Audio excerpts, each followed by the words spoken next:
Hello and welcome to video lecture series in political science. Today we are going to discuss chapter 4 titled as Alternative Centers of Power from your class 12th textbook Contemporary World Politics. As you know that for understanding we have divided this chapter into 6 parts. In the first 4 parts of this chapter we have discussed about the European Union, the ASEAN and China, the 3 important alternative centers of power. We have discussed about the history of establishment of the European Union and the ASEAN. We have discussed about their polity, their structure, their communities, various pillars that form these 2 communities, that is European Union and the ASEAN. We have also discussed about China. We have discussed about the history of China, how various leaders in China introduced various types of economic policies, and how over a period of time China opened its economy up for international exchanges and trade, and how it is gradually attracting attention of the entire world. Today we will discuss further about China's economic success and what are the problems that China is facing or confronting today. So let us begin. Now, as you know that since the middle of the 1990s, China has increased its global outreach and it has also increased its participation in international organizations, like it became part of the WTO, World Trade Organization. In the recent years, China has also renewed its support for state-owned enterprises in sectors considered to be important for economic security. Now, state-owned enterprises are the enterprises which are owned by the government. They are primarily a character feature of the socialist form of planning or socialist form of economic organization. With privatization, what happens? The state-owned enterprises make way for private-owned enterprises. But lately, for economic security, China has also brought back the support for the state-owned enterprises. And China is also attempting to develop globally competitive industry in some of the sectors. In 2013, China stood as the second largest economy in the world after the US and having surpassed Japan in the middle of the 2000s. Chinese economy has been growing at a rate of about 9% per annum, and its goods and services are rapidly rising or increasing in quality and the value of services. In contrast, the United States and Europe have registered only a nominal 2 to 3% growth rate from the year 2007 to year 2012. These 5 years have been the recession period in the Western world, where the US economy and the economy of the major European countries were hit hard by the economic recession. In fact, when the world was hit by the global recession, China could maintain high growth rate. World over, the markets are flooded with goods made in China. China has become the world's major manufacturing center and it consumes roughly 1/3 of the global supply of iron, steel and coal. These are the 3 important natural resources which are required for running good industry and infrastructure. China has accumulated massive foreign reserves, more than $1 trillion by the end of year 2006 only, and since then it has grown massively. China's military spending, that is the money it spends on military built up, has also increased at a rate of over 18% per year. Since 1980s, China has established special economic zones. These zones have spread successful economic experiences and practices to the other areas in China. From the middle of the 1980s, when China liberalized or opened up its economy, the government established special economic zone. It established open cities in the coastal cities and areas for business. The Chinese government also designated coastal areas as economic and technology development zone. There are 15 free trade zones in China. There are 32 state level economic and technological development zones, and there are 53 new and high technology industrial development zones. These are established in various cities across the coast along north to south border of China. The 5 special economic zones are foreign oriented areas which integrate science and industry with trade, and they benefit from the preferential policies, and they are primarily producing export oriented goods. Now, what makes a special economic zone different from the other industrial cities and zones? Let us spend some time, because you might have heard about special economic zones or SEZ policy in the Indian context also. But China does not have many special economic zones. Still, they are very successful zones in China that have changed the nature of Chinese economy. Now, let us spend some time understanding what is different in a special economic zone as compared to the other industrial cities or towns. In a special economic zones, there is a special tax incentive for foreign investments. That is, if foreigners come and invest, they get some rebate on the tax or some incentives. There is more autonomy or independence on international trade activities.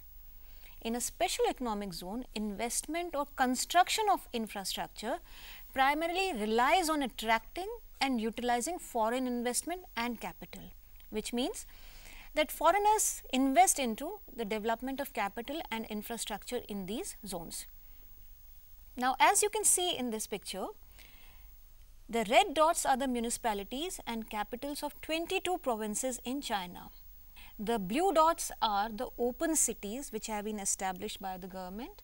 The small squares which are primarily concentrated towards the southern end of China are the special economic zones, and the smaller red colored dots are the other major cities. Now, as this pattern shows, you can see the maximum number of open cities and special economic zones are located on the coastal side of China. The products produced in special economic zones are primarily export oriented, and the economic activity in these zones are primarily driven by or mainly driven by the market forces.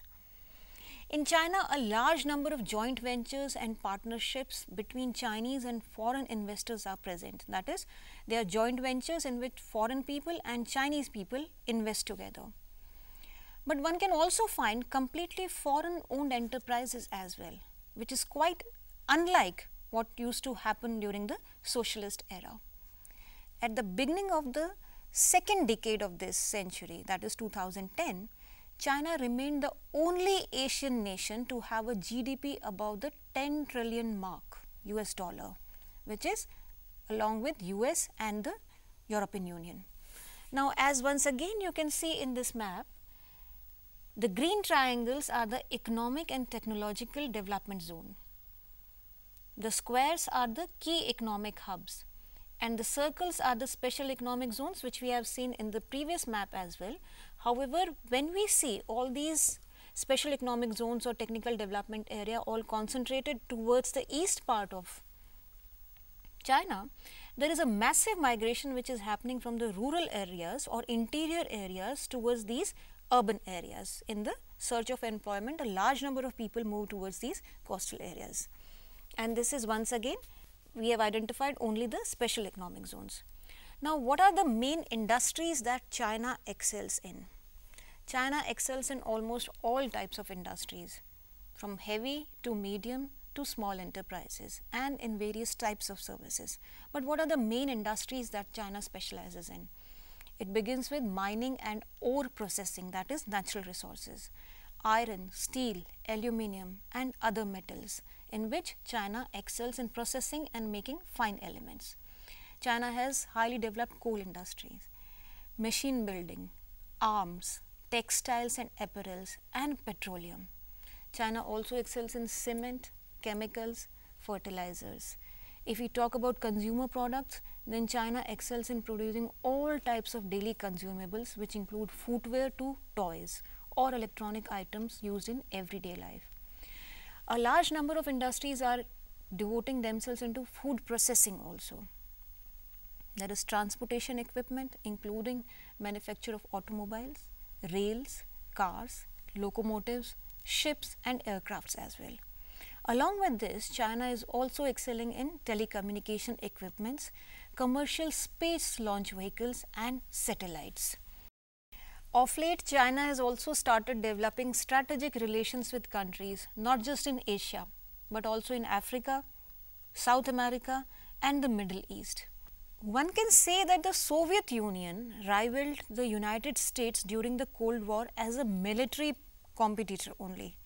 But in the present times, China is emerging as both a military as well as an economic rival to the US.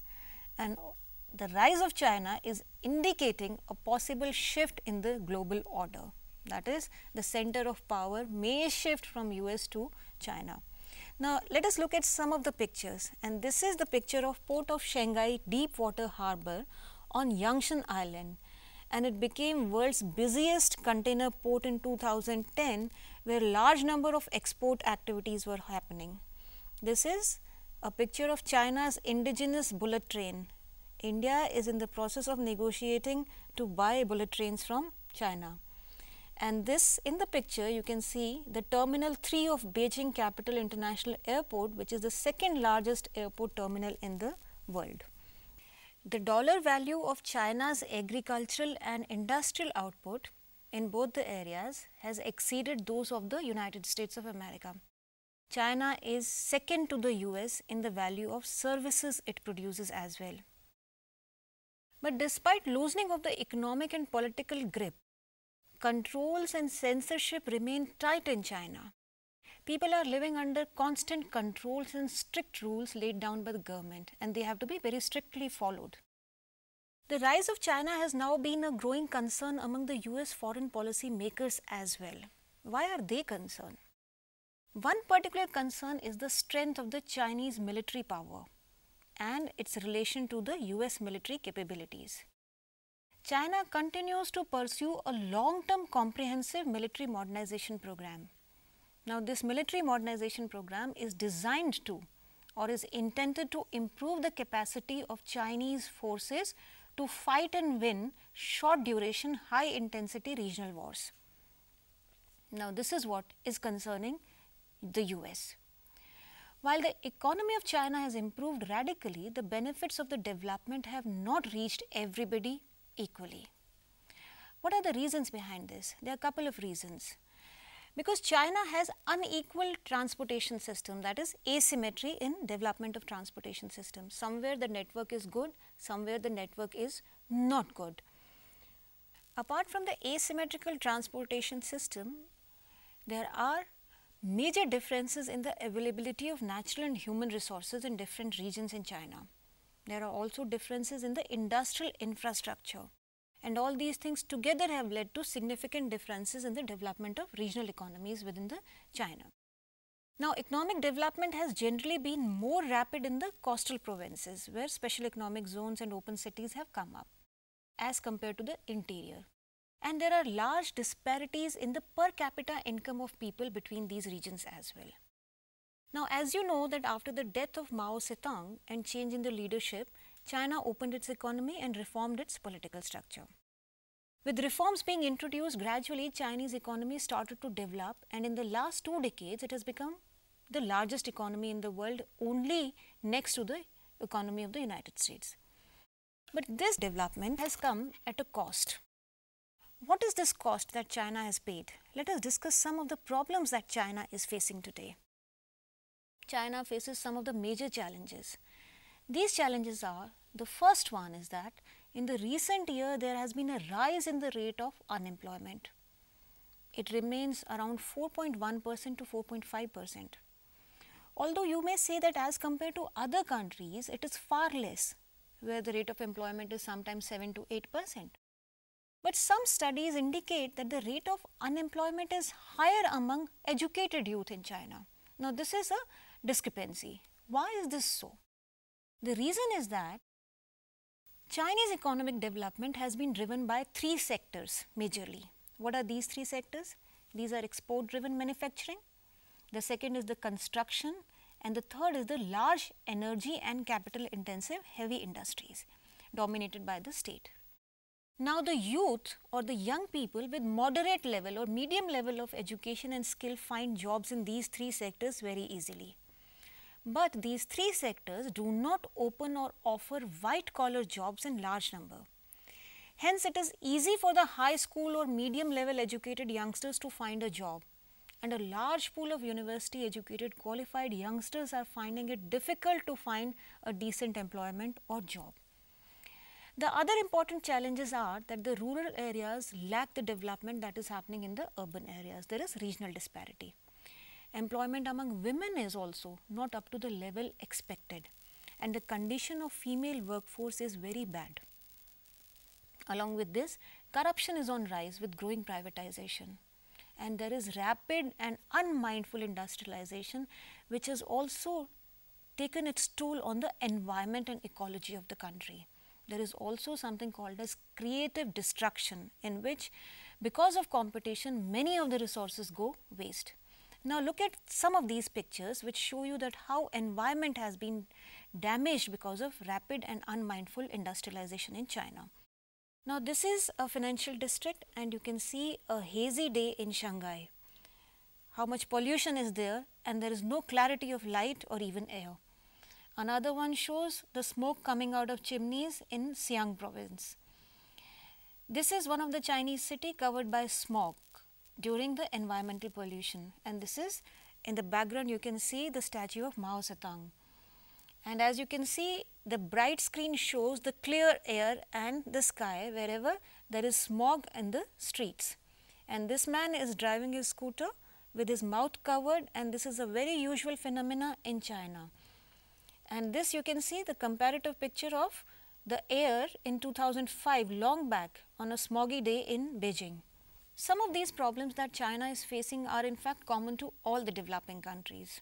All these developing countries face similar kind of problem of unemployment or pollution, unmindful destruction of resources and all that. But the rise of China has made it a power definitely to reckon with, both regionally and globally. The interdependence of major economies and growing integration of China in the world economy has made China influential even in the matters which are related to global politics. Say for example, the outstanding issues with Japan, the United States, Europe and ASEAN have been toned down because of economic considerations between China and these countries. China is also entering the South American territory and African countries as a trading partner, as an investor and also as a donor who is giving money for development and reconstruction of many of these conflict-ridden countries in Africa and for development in South America. China is establishing a large number of projects in these countries. At times, China is also flexing its muscles and is showing its military power in the region, particularly the East Asian and South Asian region. Now, where do we see India among these alternative centers of power? Yes, we agree that India is an emerging economy and it is also an emerging global power. In South Asia, India is one of the major powers among the SAARC nation. We will discuss more about India in the next and concluding part of this chapter. To conclude this episode, let's summarize what we discussed. In this episode, we discussed about the rise of China. We discussed about China under the leadership of Mao Zedong, and then how after death of Zedong, there was a change in the leadership, opening up of economy, growth of economy, and what kind of problems and challenges China is facing today. In the next part of this chapter, we will discuss about the rise of India as a power and India's relationship with these emerging powers, the EU, ASEAN and China. Till then, you can enjoy reading this part of the chapter. Thank you.